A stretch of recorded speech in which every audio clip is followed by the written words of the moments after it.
I am absolutely satisfied. In advance বলে রাখলাম যে আমার নেক্সট গাড়ি লক্ষ্মী পুজোর পরে ঢুকলে ওইটার কোটিং উনিই করবেন। আজ আমাদের কাছে এই গ্র্যান্ড ভিটারাটা এসছে, no doubt about his perfection. এটার উপর আমরা স্যার আমি কোটিং করবো। গাড়ির কালারের মানে এটা গাড়ির কালারের যে গ্লস যে শাইন সেটা পুরো গাড়ি থেকে উঠে যাচ্ছে, পুরো ড্রাই, মানে কোনো গ্লেজ বলে কিচ্ছু নেই গাড়িটার মধ্যে। এই ধরনের এগুলো আয়রন জলের স্পট, এগুলো কোনোভাবেই আটকাতে পারবেন না, এগুলো আপনার গাড়িতে মুছলেও যেতে চাইবে না। তো এটার উপর যদি কোনো কোটিংয়ের প্রোটেকশন থাকে তবে এই ডাস্টগুলো এইভাবে পারমানেন্ট হতে পারে। এর জন্য রেকমেন্ড করি যে সবসময় গাড়ির মধ্যে একটা প্রোটেকশন করে রাখি।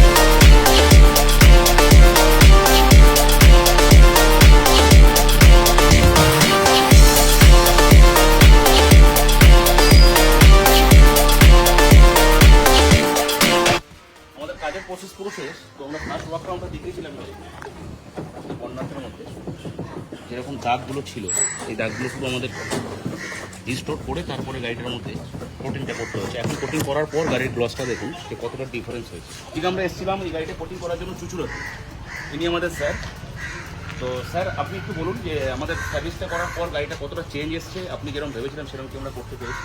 না, অ্যাবসলিউটলি আমি ওয়েবসাইট দেখে ওনার রিভিউ দেখেই আমি ওনাকে ডেকেছিলাম, আর ওনার কাজে আমি খুবই স্যাটিসফাইড, যার জন্য ওনাকে আমি ইন অ্যাডভান্স বলে রাখলাম যে আমার নেক্সট গাড়ি লক্ষ্মী পুজোর পরে ঢুকলে ওইটারও কালার মানে কোটিং উনিই করবেন। There is no doubt about his perfection, মানে প্রত্যেকটা জিনিস খুব ভালোভাবে যত্ন নিয়ে করেছেন। I am absolutely satisfied. Thank you. Thank you.